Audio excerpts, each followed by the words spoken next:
Hello friends, welcome to my YouTube channel Ranu की digital library. कैसे हो आप सभी? आशा करती हूँ आप सभी स्वस्थ होंगे, मस्त होंगे। आज हम सुनेंगे भीष्म साहनी जी द्वारा लिखित हिंदी कहानी चीफ की दावत। यह पहला पाठ कहानी संग्रह में संकलित है और इसका प्रकाशन 1956 में हुआ था। तो आइए शुरू करते हैं आज की कहानी चीफ की दावत। आज मिस्टर सामनाथ के घर चीफ की दावत थी। सामनाथ और उनकी धर्मपत्नी को पसीना पोंछने की फुर्सत न थी।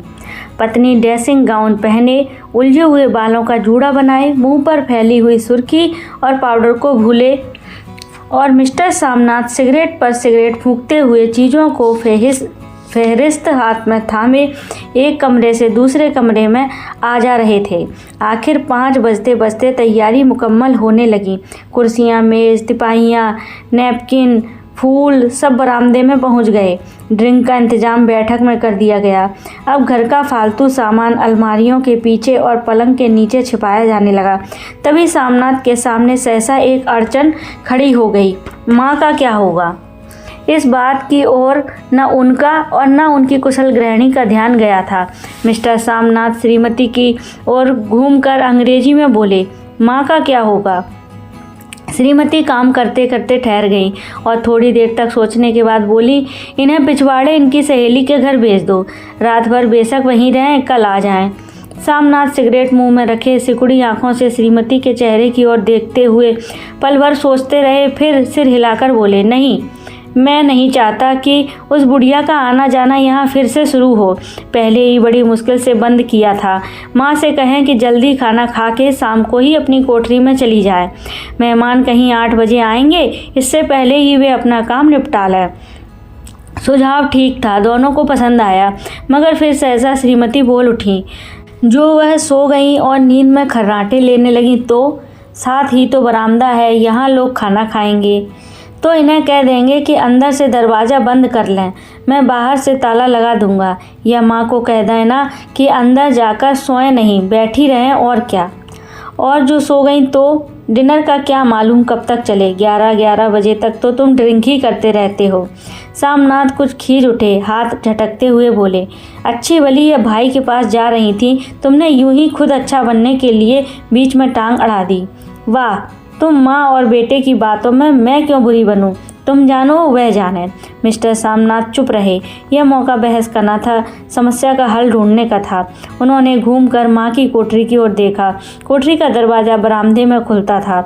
बरामदे की ओर देखते हुए झट से बोले, मैंने सोच लिया है, और इन्हीं कदमों माँ की कोठरी के बाहर जा खड़े हुए। माँ दीवार के साथ एक चौकी पर बैठी दुपट्टे में मुंह से लपेटे माला जप रही थी। सुबह से तैयारी होती देखते हुए माँ का दिल भी धड़क रहा था। बेटे के दफ्तर का बड़ा साहब घर पर आ रहा है, सारा काम सुबीते से चल जाए। माँ, आज तुम खाना जल्दी खा लेना, मेहमान लोग 7:30 बजे आ जाएंगे। माँ ने धीरे से मुंह से दुपट्टा हटाया और बेटे को देखते हुए कहा, आज मुझे खाना नहीं खाना बेटा, तुम जो जानते हो, मांस मछली बने तो मैं कुछ नहीं खाती। जैसे भी हो, अपने काम से जल्दी निपट लेना।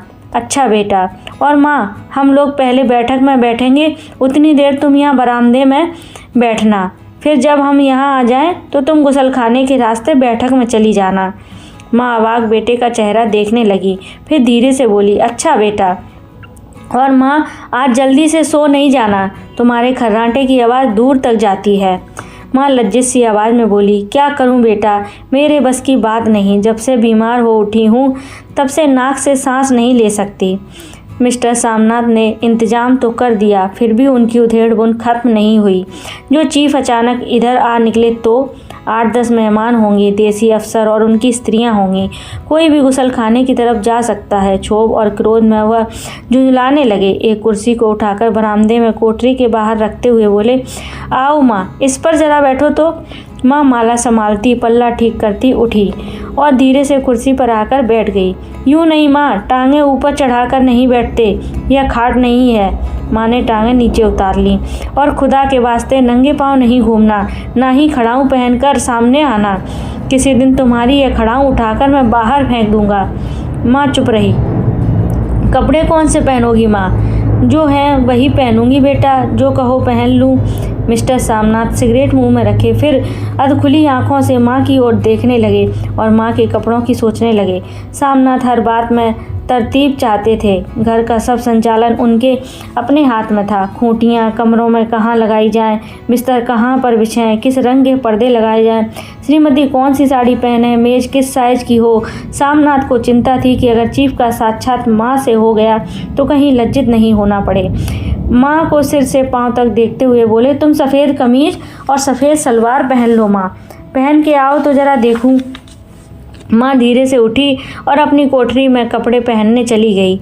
यह माँ का झमेला ही रहेगा। उन्होंने फिर अंग्रेजी में अपनी स्त्री से कहा, कोई ढंग की बात हो तो भी कोई कहे, अगर कहीं कोई उल्टी सीधी बात हो गई, चीफ को बुरा लगा तो सारा मज़ा जाता रहेगा।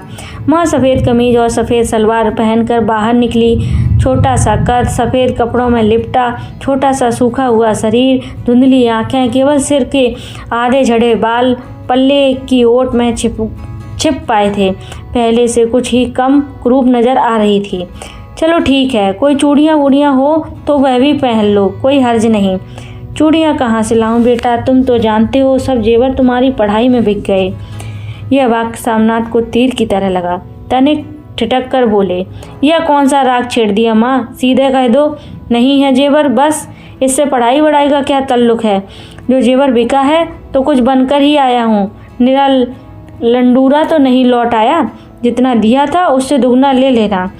मेरी जीभ जल जाए बेटा, तुमसे जेवर लूँगी, मेरे मुंह से यूं ही निकल गया। जो होते तो लाख बार पहनती। 5:30 बज चुके थे। अभी मिस्टर सामनाथ को खुद भी नहा धोकर तैयार होना था। श्रीमती कब की अपने कमरे में जा चुकी थी। सामनाथ जाते हुए एक बार फिर माँ को हिदायत करते गए, माँ रोज़ की तरह गुमसुम बन के नहीं बैठी रहना। अगर साहब इधर आ निकले और कोई बात पूछें तो ठीक तरह से जवाब देना।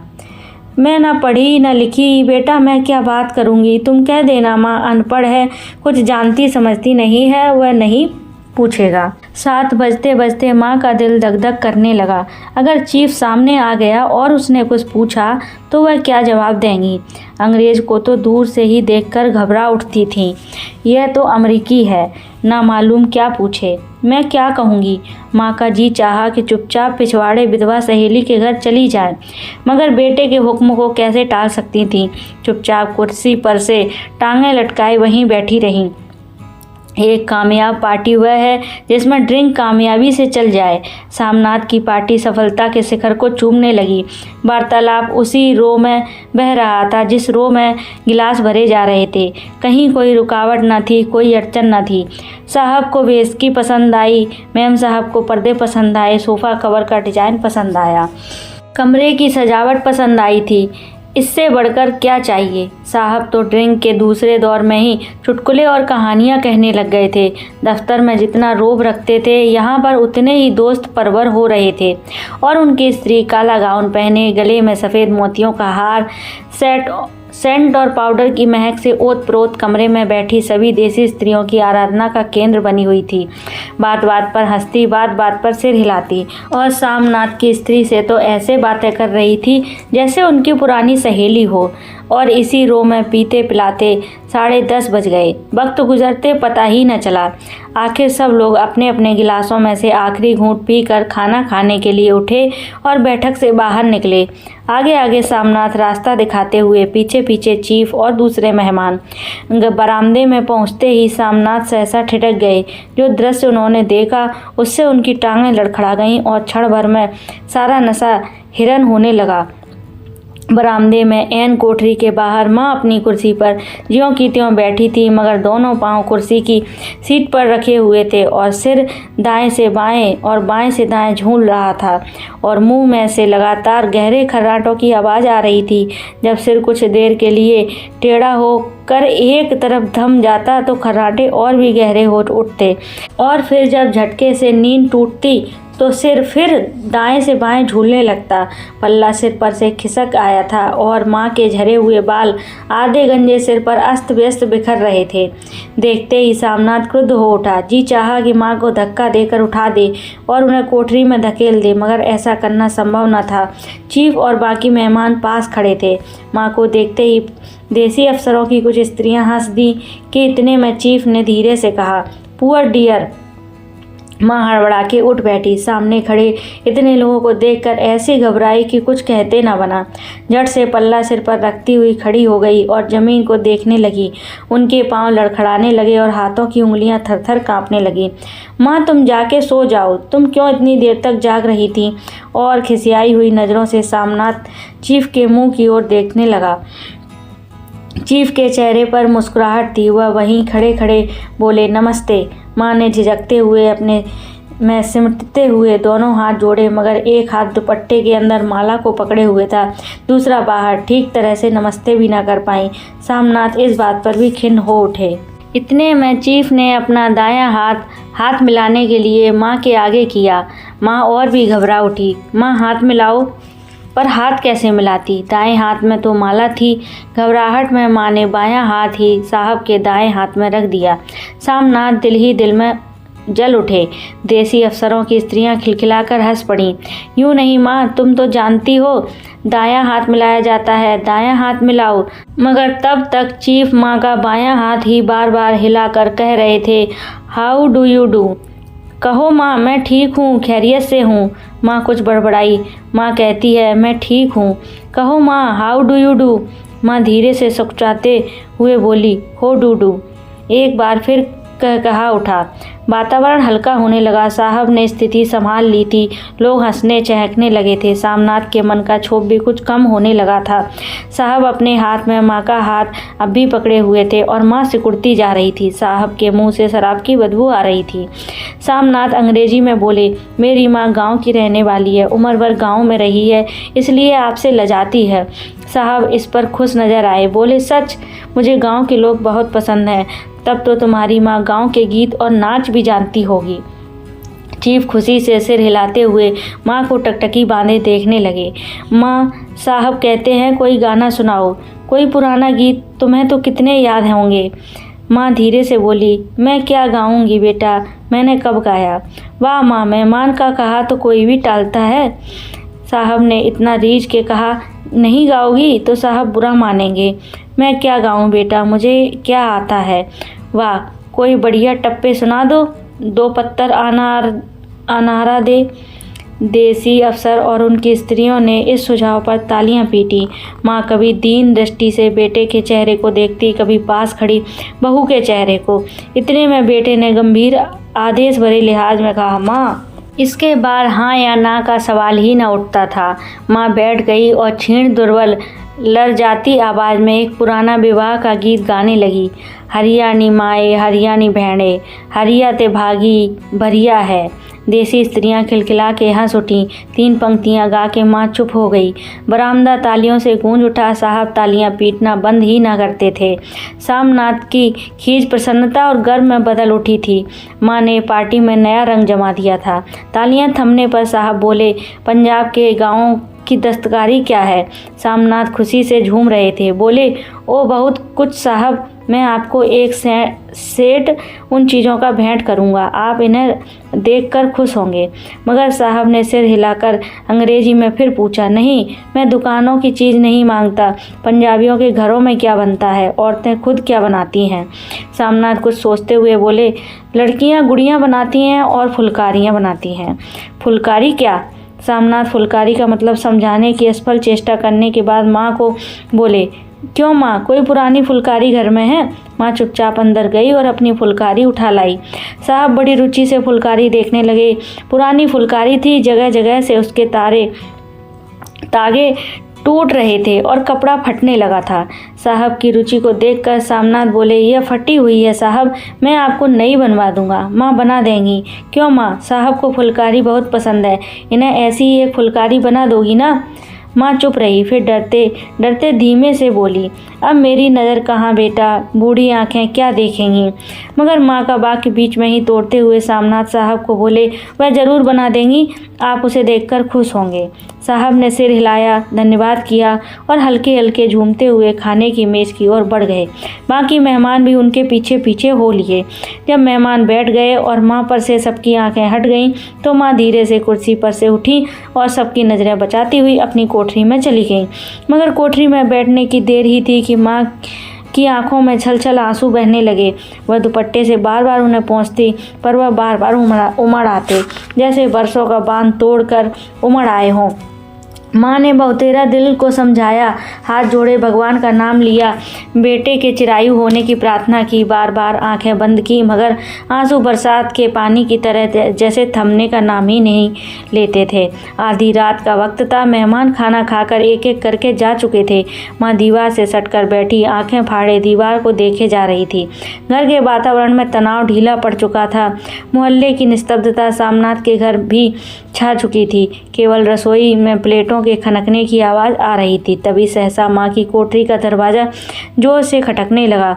माँ, दरवाज़ा खोलो। माँ का दिल बैठ गया, हड़बड़ा कर उठ बैठी। क्या मुझसे फिर कोई भूल हो गई? माँ कितनी देर से अपने आप को कोस रही थी कि उन्हें क्यों नींद आ गई, वह क्यों ऊँघने लगी। क्या बेटे ने अभी तक क्षमा नहीं किया? माँ उठी और कांपते हाथों से दरवाज़ा खोल दिया।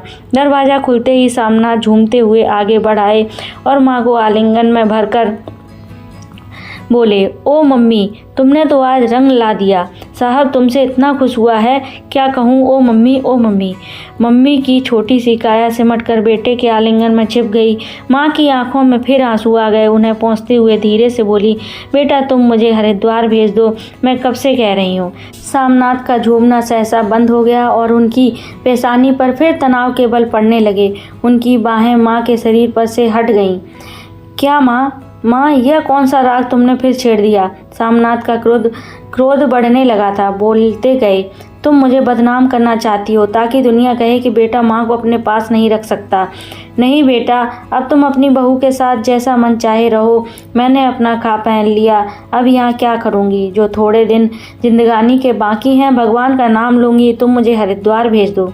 तुम चली जाओगी तो फुलकारी कौन बनाएगा? साहब से तुम्हारे सामने ही फुलकारी देने का इकरार किया है।